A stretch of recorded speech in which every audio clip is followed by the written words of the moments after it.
Comment fonctionne le régime simplifié de TVA? La semaine prochaine, je vous expliquerai les principales obligations fiscales et sociales auxquelles doit faire face une entreprise. Mais pour vous expliquer cela, j'ai besoin que vous compreniez le régime simplifié de TVA. Sachant qu'en plus, c'est le régime que vont choisir la majorité des entreprises lors de leur création. Donc soyez attentifs et moi je serai pédagogue.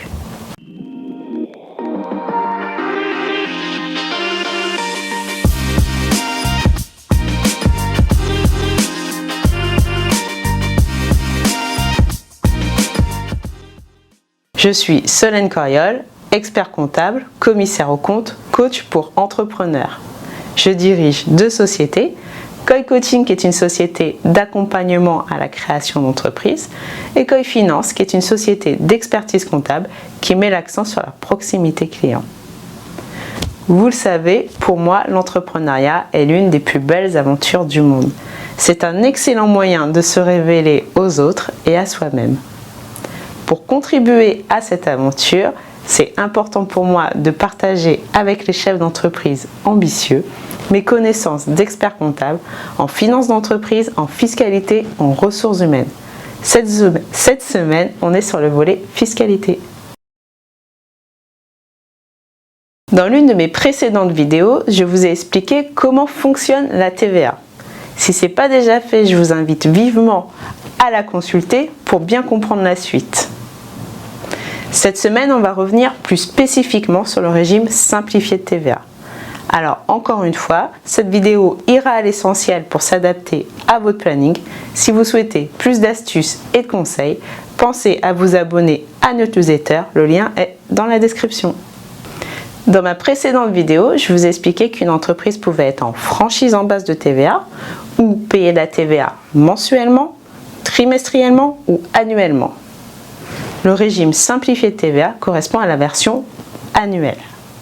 Pour bénéficier de ce régime, il faut déjà l'avoir choisi au moment de la création, avoir un chiffre d'affaires qui ne dépasse pas certains seuils, il faut que la TVA due au titre de l'exercice précédent pour les entreprises existantes ne dépasse pas 15 000 € et bien sûr, il ne faut pas être en franchise en base de TVA.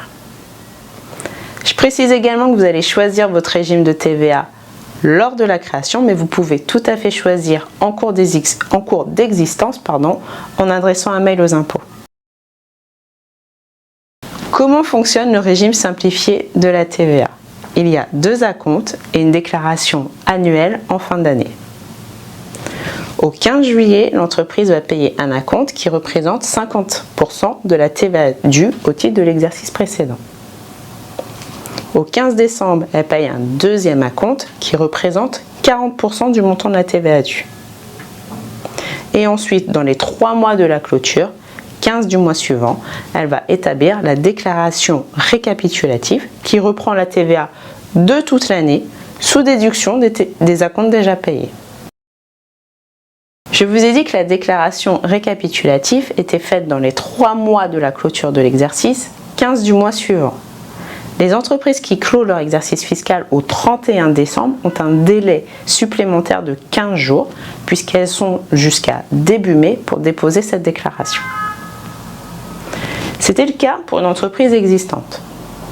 Pour une entreprise qui vient de se créer maintenant, le principe est à peu près le même, sauf que les acomptes de juillet et de décembre vont représenter 80% du montant de la TVA réellement due sur le semestre.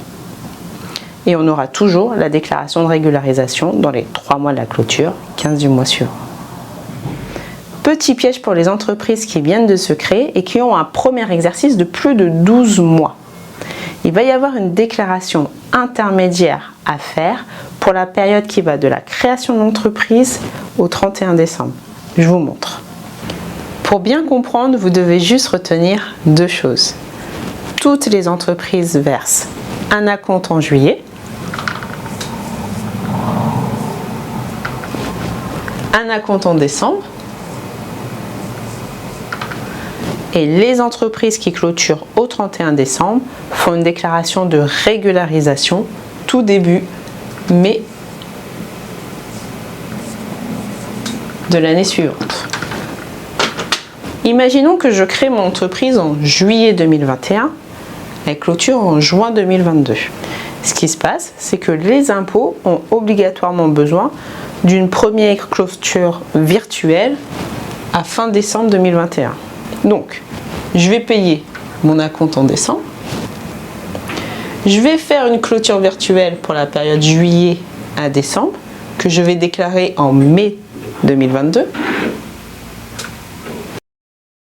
Et ensuite, je fais une déclaration de régularisation pour la période qui va de janvier 2022 à juin 2022, ma date de clôture, que je déclare dans les 3 mois de la clôture, 15 du mois suivant. Et bien sûr, je paye normalement mon acompte en juillet, etc. Ça, c'est que pour l'année de création. Après, les choses vont rentrer dans l'ordre.